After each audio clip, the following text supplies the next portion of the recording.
Hey family, aka Wealth Builders. Listen, it's Wealth Wednesday. Let's get into it. I want to tell you guys why I'm so adamant about you guys having life insurance and what these products can really do to help you guys when it comes to generational wealth.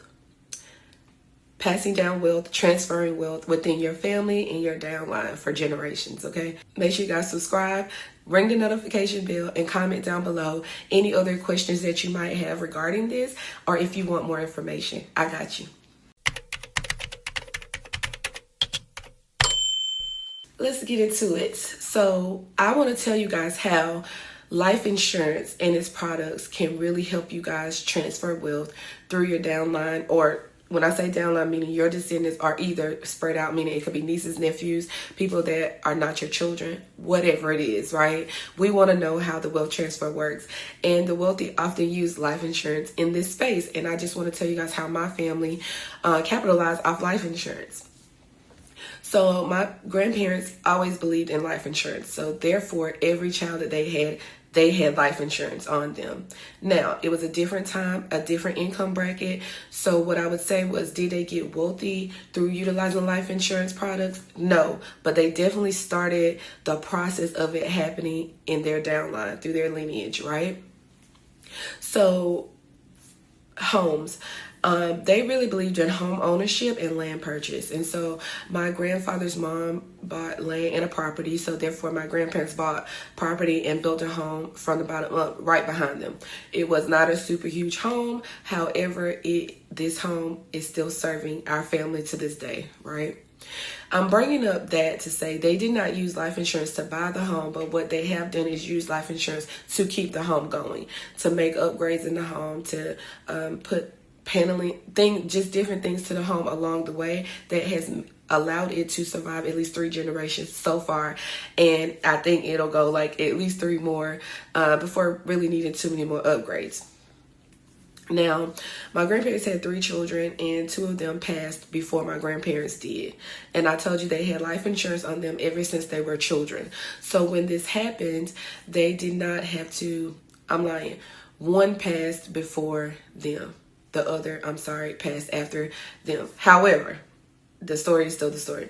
So the life insurance they had on them, they did not have to figure out burial because it was an unexpected passing when my uncle passed away while my grandparents were still alive.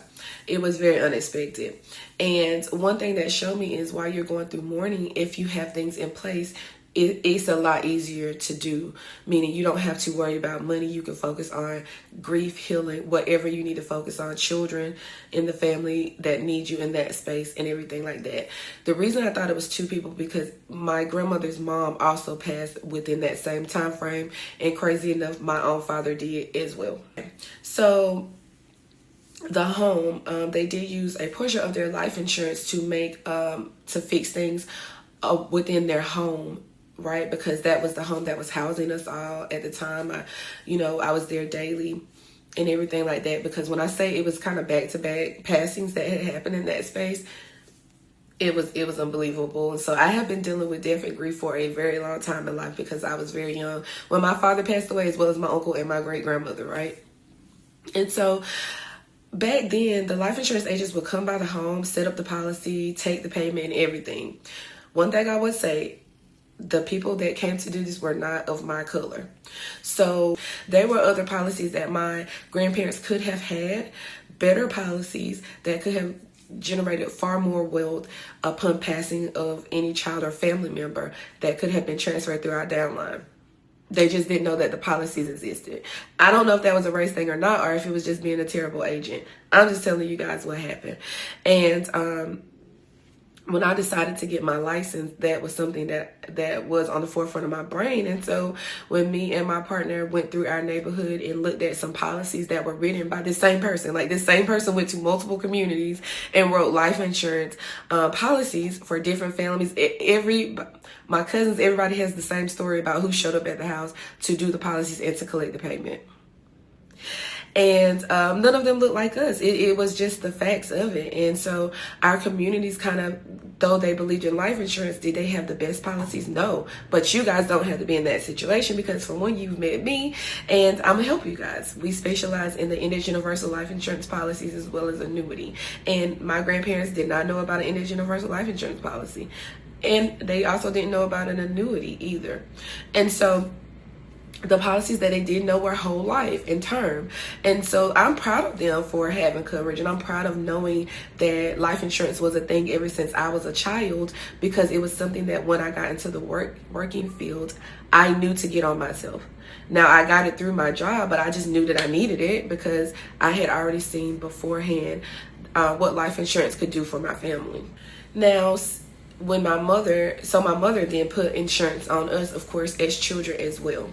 And when I got licensed and my mother discovered the index universal life insurance policy, she was kind of disappointed, because how long I've had a policy on me, she could have grown immense amount of money through an index universal life insurance policy, because she never let those policies lapse. When I say my community and family believe in life insurance, they believe in life insurance. Like, if they don't pay anything else, they're paying those life insurance policies. Serious. And so she was very disappointed, because you can grow money in those policies to the point of potentially paying for someone's college, right? If it's funded properly and structured properly. That's why I said we specialize in those parts. And yeah, she definitely probably wished she had the money to help pay for that college versus me having to take out loans. You learn, you live, and you learn, right? But as far as what life insurance has done for my family, since then, of course, my other uncle has passed on.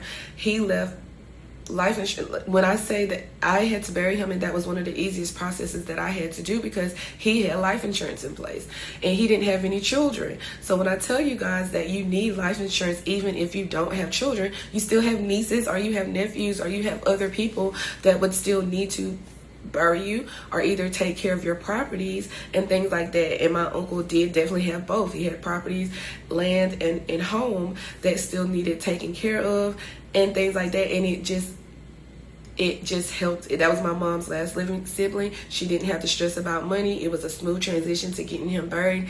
He had enough insurance to do a lot of things, and I didn't understand that with him not having children. So that was another life lesson for me. Regardless of having children, you can never have too much life insurance. Okay? And I'm telling you guys this to say, look at your situation and ask yourself, even if you have life insurance, how old were you when you got the life insurance, and how much has your life changed since then?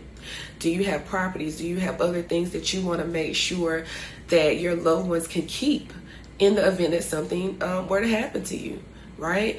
Do you want to own a home? Do you want to build like the Rockefellers, where you have a flow through of your life insurance where it can carry on for generations, and you can make sure that your home can continuously be paid for or paid off in the event that something were to happen to you? These are all reasons why you should have life insurance, as well as the living benefits in life insurance. Those policies that my grandparents had did not have living benefits, and one of my uncles, could have potentially used those living benefits to help with his situation before passing away. And the living benefit meaning they could potentially pay for some of your bills along the way of you having ailments, not just upon death. Life insurance can solve so many problems. You can build cash in those policies. You can have the living benefits in those policies. You have the death benefit in those policies. Life insurance companies back the annuity as far as retirement. That also comes with a beneficiary.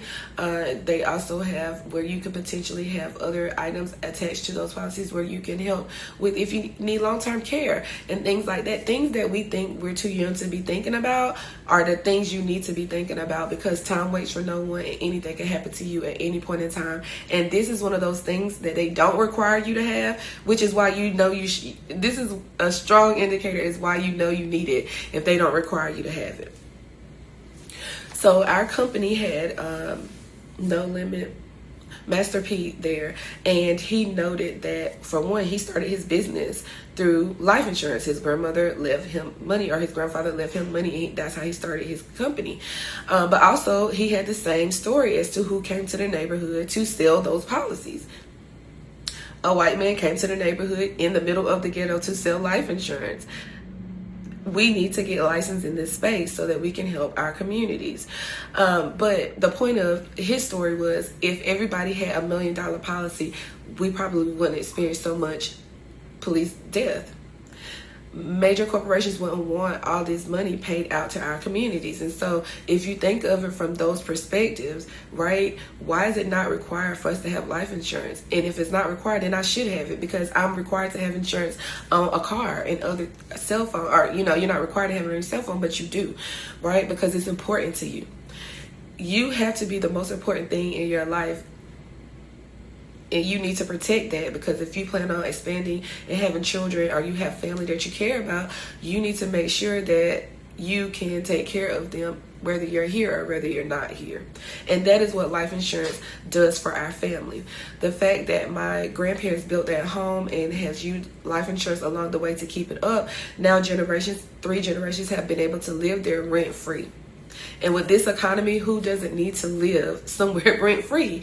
And so even if it's not a huge home, having life insurance and being able to keep a home up or pay a home off can be so beneficial to your family when you're not here. You just have to be proactive in this space. It's not a reactive thing. And so I'm encouraging you guys. The link I definitely will drop below for you guys to get a free quote for life insurance, as well as if you need retirement, because you should definitely have that outside of your job as well. Like you can have one with them, but have one outside of that, so you can have multiple streams of income coming in retirement. And life insurance and its products can help you guys with both of these things. I know, right? I would have never known either, but it does. And you guys have met me for a reason. We're family now, and you guys should definitely hop on a call to at least get a free quote, just to see what life insurance, you know, how it can help you, how much more you may need, even if you already have it. And we can do a second look at your policy as well, because why not? It's free. Right? And it's also, once again, something that I'm telling you guys everybody needs, and now you know a lot of the benefits in having it, right? So listen, family, I want to give you guys a free quote. The link will be down below. Also, make sure you guys subscribe so that you can hear more about how life insurance and just money talk in general can help you guys skip the line. And we're trying to skip the line so we can move like the wealthy, okay? We're trying to have money. We want to live the life we're living right now for the rest of our lives, and we want our children and family members to be able to do that too. Once again, look, you may think you have it all figured out. You may feel like you have enough coverage or enough policies.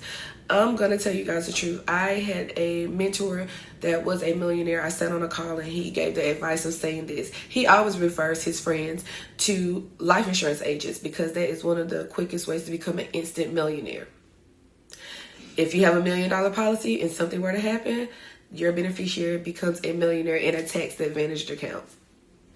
It's simple as that. But I just want to say, even if you think you have it figured out, or if you know you have a family member that needs to get this figured out, or a friend, then share it. Share this video with them, because at the end of the day, we want them to be our family as well, and we want them to have the knowledge to skip the line just like you have it, okay? So make sure you share, subscribe, and comment, and I'll see you guys in the next video. Oh, also, check out my next video. I got you guys.